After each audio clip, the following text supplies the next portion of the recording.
dari tanpa nama. Bagaimana adabnya bila imam setelah sholat fardu membaca zikir yang keras, tapi masih ada jamaah yang masbuk?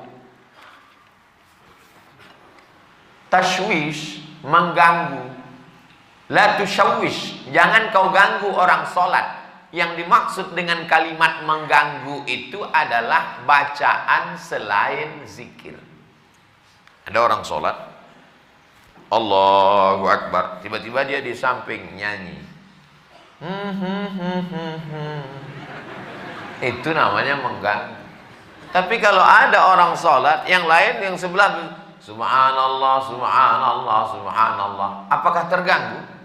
Tidak. Yang terganggu dengan Subhanallah itu setan. Kenapa? Karena bacaan zikir dengan sholat isinya sama. Aqimis sholata li zikri, dirikanlah sholat untuk zikir mengingat aku. Orang yang berzikir sama circle-nya, sama signalnya. Orang yang berzikir mengingat Allah, orang yang sholat mengingat Allah. Orang yang sama-sama mengingat Allah, tidak saling mengganggu dan tidak saling terganggu. Jadi kalau ada orang sholat, orang sebelah itu berzikir, tapi zikirnya mengganggu, dua kemungkinan. Yang sholat itu setan atau yang berzikir itu setan. Dia udah tahu bahwa zikir itu tidak terlalu kuat, tidak terlalu pelan. Subhanallah, Subhanallah. Udah tahu ada orang sholat, kuat-kuat matanya ke situ lah. Subhanallah, Subhanallah. Ini setan. Ini setan yang sedang berzikir. Pak Ustadz, zikir setelah selesai sholat itu kan zikirnya sir. Itu menurut mazhab Syafi'i. Zikirnya jahar, mazhab muridnya Imam Syafi'i, namanya Hambali, Imam Ahmad bin Hambal. Menurut mazhab Syafi'i, berzikir itu jahar sementara makmumnya tahu. Kalau makmumnya sudah tahu, zikirnya sir. Maka di sebagian masjid zikirnya sir.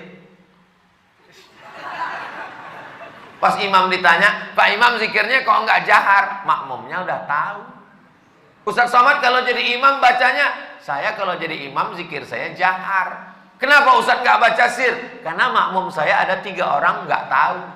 Yang pertama anak kecil, dia nggak tahu. Yang kedua mu'alaf baru masuk Islam. Yang ketiga orang tua udah tahu cuman lupa. Maka mereka dikasih tahu. Anak-anak ini pulang ke rumah, nanti ditanya sama emaknya, nah zikir di masjid tadi apa? Tapi kalau saya zikir kuat, dia tahu. Subhanallah, Subhanallah. Tapi tidak terlalu kuat. Nggak mungkin juga orang di masjid zikir sampai Subhanallah, Subhanallah. Kau zikir apa ngamuk?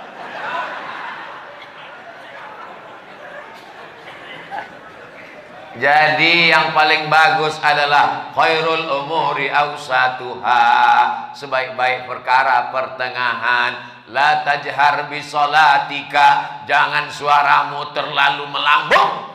Wala tukhafit biha, jangan pula terlalu tersembunyi. Wabtaghi baina dzalika sabila, carilah jalan tengah. Subhanallah, Subhanallah, Subhanallah. Ustaz Somad ngomong katanya bersuara jangan terlalu melambung tinggi. Ustaz sendiri kalau ngomong tinggi, saya biasa aja, sound systemnya bagus. Ini masjid bagus. Saya dikasih nasihat sama ketua DNI, Dewan Masjid Indonesia. Tolong Ustaz Somad kalau ceramah itu di mana-mana kasih tahu supaya perbaiki sound system. Karena 80% fungsi masjid ada sound system. Suara imam dengan sound system, suara khatib dengan sound system, suara ustadz ceramah. Kadang kita mau pengajian suaranya nggak jelas. Ada jenis mikrofon itu ustadz itu suaranya seperti kumur-kumurnya.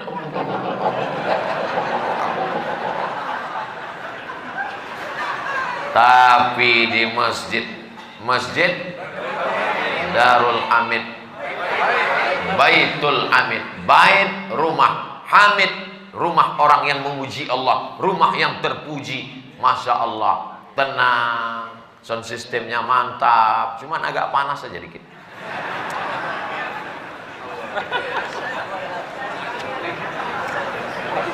Negeri Bima memang luas. Pergi memancing ke Pulau Buru. Mengapa terasa panas? Karena Ustadz pakai baju baru.